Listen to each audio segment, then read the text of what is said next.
মানুষের সমাহার।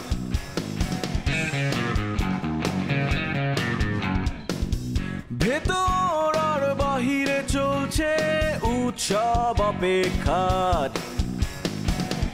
এই শহরের হাজারো বাড়ির মতো নিয়ে হাসি কান্নার গল্প যত, এই শহরের হাজারো বাড়ির মতো নিয়ে হাসি কান্নার গল্প যত, প্রতিবার এখানে বেজে যায় calling bell,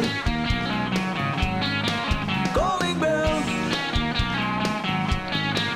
calling bell, calling bell, calling bell.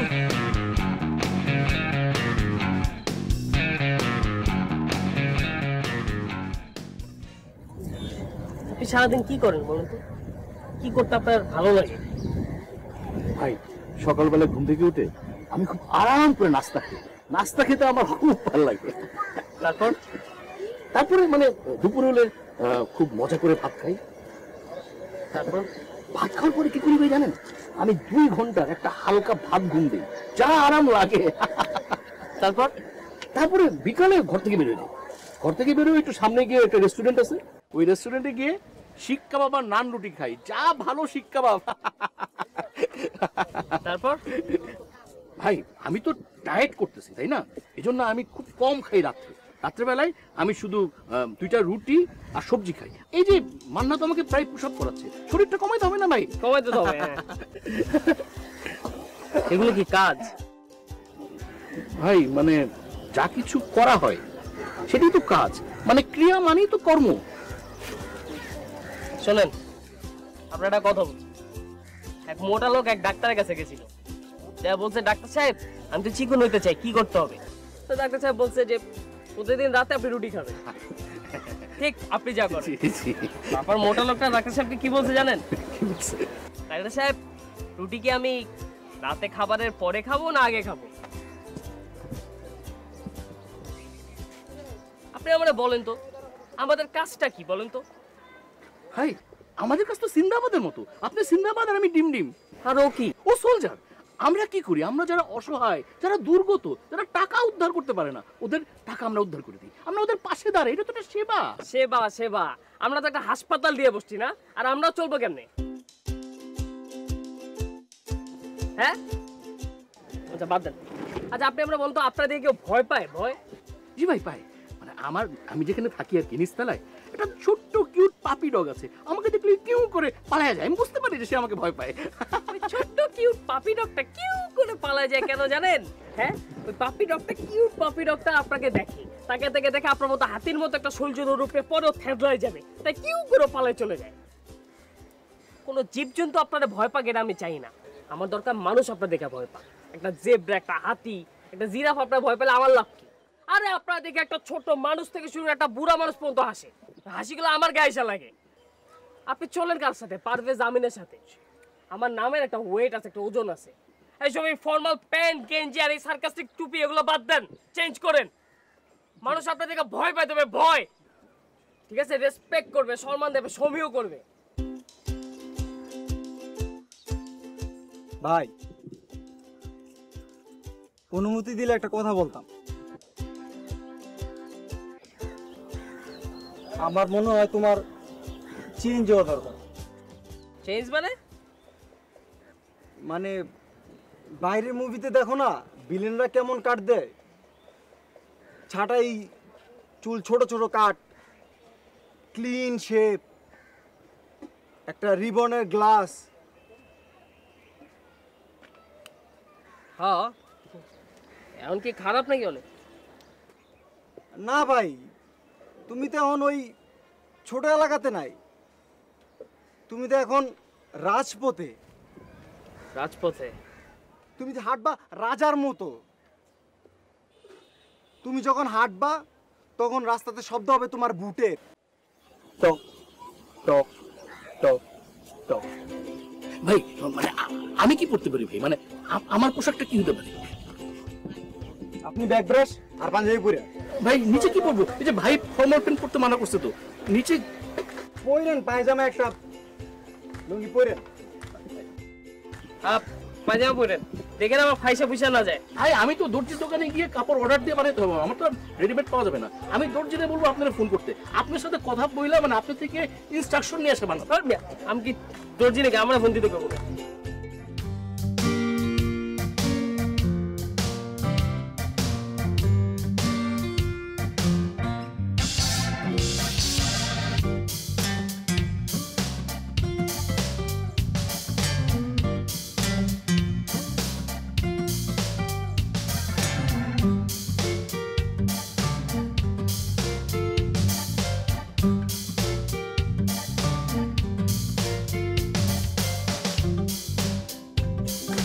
আরে না না জনাব, এই পলাশ তালুকদারের চোখ একদম ঢোরের চোখ, যা দেখে একদম ডিরেক্ট দেখে আমি কোনো নরম কাজ করি না। আরে পাত্র সম্পর্কে আমি আপনাকে বলতে পারি 100% গ্যারান্টি। পাত্রের বয়স তো আমরা 20-এর ঊর্ধ্ব, আপনি দেখলে বুঝবেনই না। আর পাত্র বাইরটা যেমন সুন্দর, তার ভিতরটা তো আরো সুন্দর।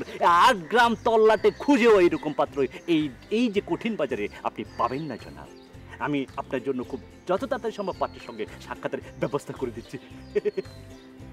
ঠিক আছে জনাব। আমার দ্বারা হবে না। কি বলেন হবে না? আপনি এখনো দেখতে কত সুন্দর, যুবক, তরতাজা, মজবুত, স্ত্রী। সে বিষয়ে কোনো সন্দেহ নেই, কিন্তু আমি মানসিকভাবে পাচ্ছি না। আরে নো প্রবলেম, আমি আপনাকে সেই মানসিক দৌর্বল্য থেকে বের করে নিয়ে আসবো। আমি আপনাকে শক্ত করে ছাড়বো, দৃঢ় করে ছাড়বো, ইনশাল্লাহ আমি আপনাকে করিয়ে ছাড়বো। কি করিয়ে ছাড়বেন? না মানে আমি আপনাকে বিবাহ বন্ধন আবদ্ধ করে ছাড়বো। আপনি জানেন না, সম্প্রতি আমি একজন সতর্ক যুবককে দিয়ে করে দিয়েছি, এমন ভাবে করে দিয়েছি 2 মাসের ব্যবধান, সরি মাত্র 2 বছরের ব্যবধানে দুটো সন্তানের জনক হয়েছে, তার মধ্যে একজন কন্যা। আপনার সমস্যাটা কি বলুন? আমি তো আপনাকে একবারও বলছি না যে আমার বয়সের সমস্যা। বয়স তো এখানে মূল সমস্যা না, সমস্যা হচ্ছে মানসিকভাবে আমি নিতে পারছি না। ও কোনো সমস্যা নেই, আমি একটা মানসিকভাবে আমরা দাঁড় করে দিব। হ্যাঁ, আপনি ভুল করছেন। আমি বলছি যে মানসিকভাবে আমি নিতে পারছি না। আপনি যে মেয়েগুলোকে আমাকে দেখাচ্ছেন, মানে যে প্রক্রিয়ায় দেখাচ্ছেন, সেই প্রক্রিয়াটা আমার পছন্দ না। তাছাড়া আমার একটা আদর্শ আছে, একটা চেতনা আছে, একটা চিন্তা আছে, একটা ভালো লাগা আছে।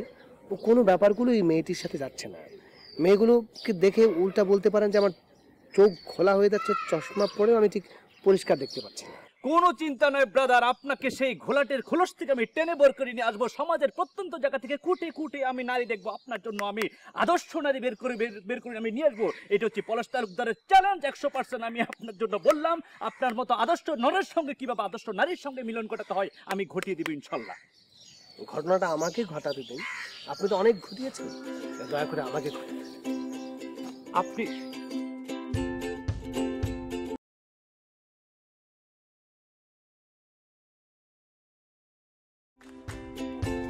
কেমন লাগছে আমাকে?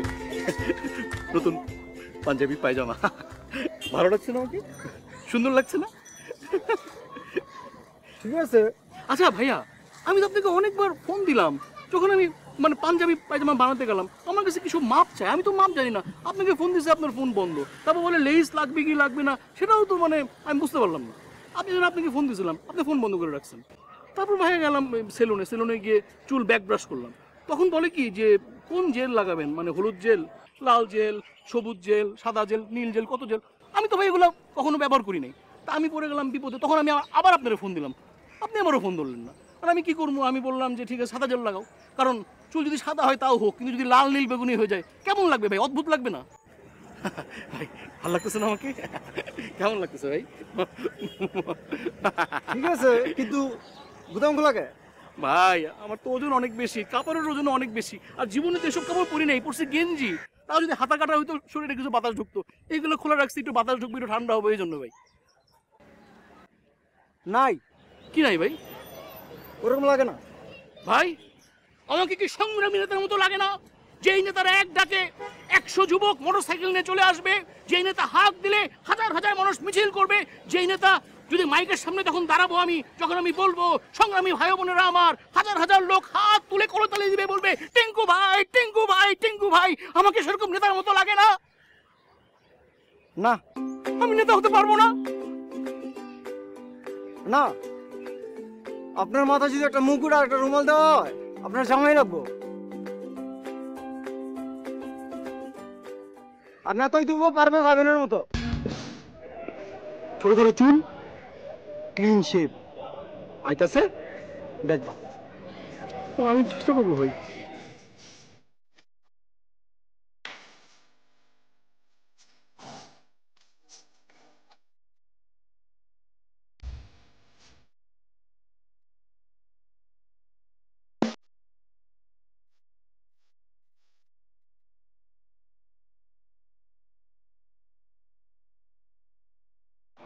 ময়লা খুব তো রসগোল্লা খাই বেড়াইতেছো আমার জন্য ব্যবস্থা করো রসমলাই রসগোল্লা মানে এই যে সংরক্ষিত এলাকায় বেয়াদপর মতো ডুইকা তুমি প্রেম করতেছো সমানে আর আমি বাইরে বাইরে ঘুরতেছি সংরক্ষিত এলাকায় দোস্ত ম্যাডামের দেখা পাইতাম না এই যে ম্যাডামের দেখাটা পাইছো কেমনে পাইছো এটার গল্প সাজাইছে কে স্টোরি টেলিং করছে কে ক্রিয়েটিভ কে তুই করছিস তো তুমি ক্রিয়েটিভিটির রেমুনেশন দিছো উপটোকন দিছো উপটোকন কি উপটোকন চিনলে না উপটোকন ছিল ওই জিনিস তখনকার সময় রাজারা কি করতো কার উপর খুশি হইয়া তাকে উপহার দিত বিভিন্ন জিনিস উপহার দিত ওই উপহারটারে উপটোকন বলে বুঝছস না তোর মধ্যে তো ওই জিনিসটার কিছুই দেখতেছি না আমি তুমি কি করতে হবে এই যে আমি বাইরে বাইরে ঘুরে বেড়াই তুই ওইখানে চলে যাস আমার কি ভালো লাগে ভালো লাগে না তুই করতে হবে কি আমার জন্য একজন সঙ্গী জোগাড় করে দেওয়া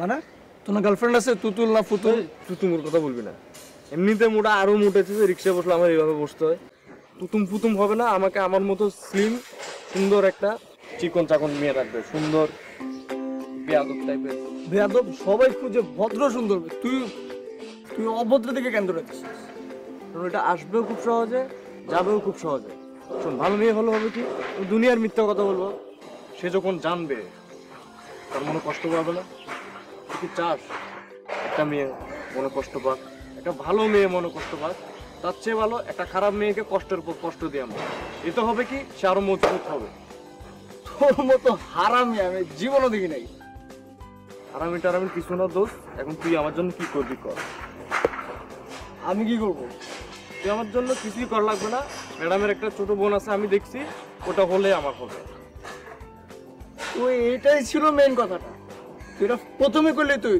লজ্জা লাগে আমার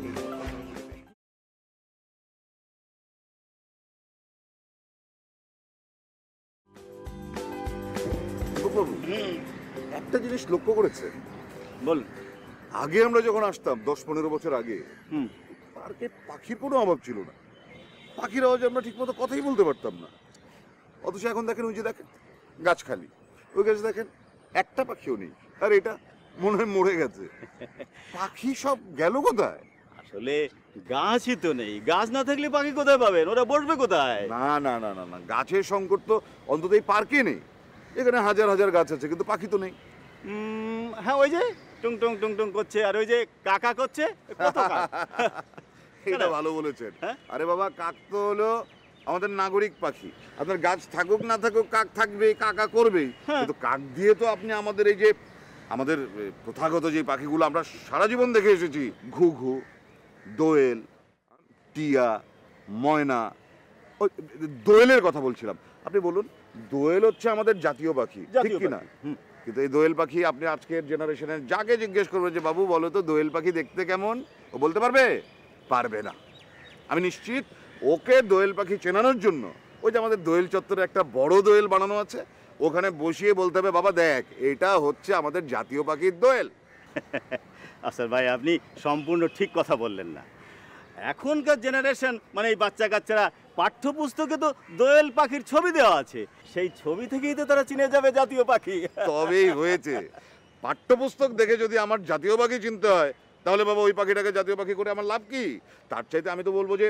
সংখ্যার বিচারে জাতীয় পাখি তৈরি করে ফেলো সংখ্যার বিচারে বলতে গেলে কাকে করা যায় ওই যে একমাত্র ওই কাককেই করা যায় তাহলে এখন আপনি কাককে জাতীয় পাখি করে দিন এইটা আপনি আফসার ভাই কি বললেন কাক আমাদের জাতীয় পাখি হতে যাবে কেন কাক হচ্ছে কাক আমাদের জাতীয় পাখি দোয়েল আমাদের বিভিন্ন কারণ নির্ধারণ করে তবে জাতীয় পাখি নির্ধারণ করা হয়েছে দোয়েল আমাদের জাতীয় পাখি আর এই দেখেন আমাদের এই যে আপনি যে বলছিলেন আমাদের এই পাখি কমে যাচ্ছে কেন এই যে কিছুদিন আগে ঝড়ে প্রায় 30,000 বা পাখি মারা গেল, এটার আপনি কি করবেন? এটা তো প্রাকৃতিক বিপর্যয়।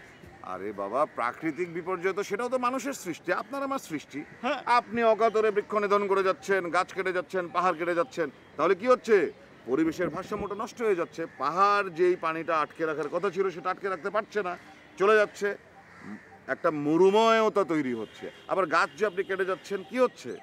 আপনার বনায়ন কর্মসূচি স্থগিত হয়ে পড়ছে, আপনার কার্বন ডাই অক্সাইডের নির্গমন বেড়ে যাচ্ছে, তাতে করে কি হচ্ছে? ওজোন স্তর ফুটে হয়ে যাচ্ছে।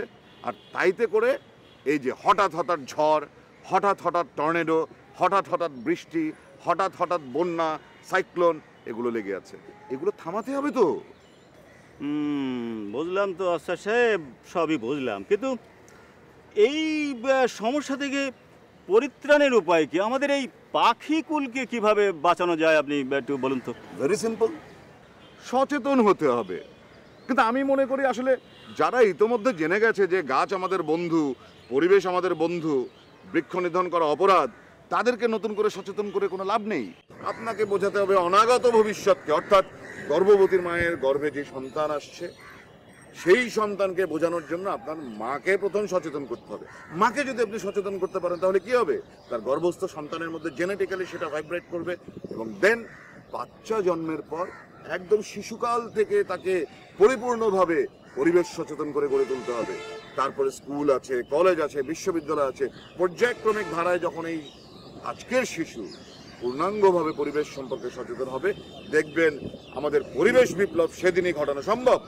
আচ্ছা সাহেব, আপনি একেবারে ঠিক কথা বলেছেন যে এইভাবেই আমাদের সবাইকে সচেতন করে তুলতে হবে, কি বলেন? একদম ঠিক কথা। সেইভাবে আমাদের কাজ করতে হবে। তা সেই কাজ আমরা কিভাবে শুরু করতে পারি এটা আপনি বলতে পারেন। কাজ আমরা শুরু করার জন্য মনে করেন যে আমরা আমাদের 4-5 জনের একটা টিম রেডি করে হ্যাঁ। আমরা কাল থেকে আমি তোমাকে লক্ষ্য করছি, কিছু জিনিস তো তোমাকে হাতে ধরে না শেখালে হচ্ছে না। কাল তুমি গ্লাসে পানি ঢাললে, চারপাশে পানি ফেলে দিলে, এগুলো তো সব ব্যাড ম্যানার্স, এগুলো শিখতে হবে না? এটা হচ্ছে খালি মগ, এই মগে পানি আছে, এই মগ থেকে এই খালি মগে তুমি পানি ঢেলে দেখাও তো আমাকে। আমি এক্স্যাক্টলি এটার কথাই বলছি, দেখো, দাও আমাকে। পানিটা একদম চিকন করে পড়বে, দেখো।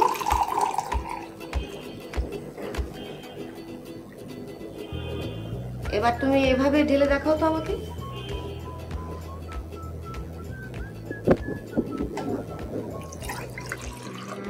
এই তো, আরো আসতে হবে বিষয়টা, ঠিক আছে?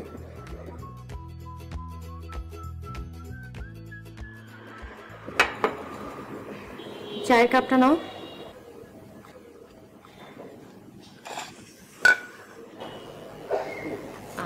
পিরিচে করে খাচ্ছ কেন?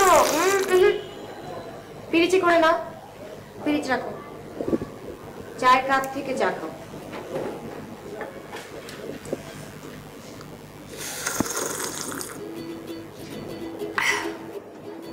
ভালো হয়েছে না? হ্যাঁ, কিন্তু এত শব্দ করে তো খাওয়া যাবে না, এটা ভদ্রতার একদম বাইরের একটা বিষয়। ভদ্রতা করে খাওয়া মানে কোনো আওয়াজ ছাড়া ছোট্ট করে চুমুক দিতে হবে। দেখি, দেখাও আমাকে। আইটু কমবে, বাহ, শব্দটা একদম কমিয়ে ফেলতে হবে। ছোট ছোট চুমুক দিলে এত বড় শব্দ হবে না, ঠিক আছে? দাও।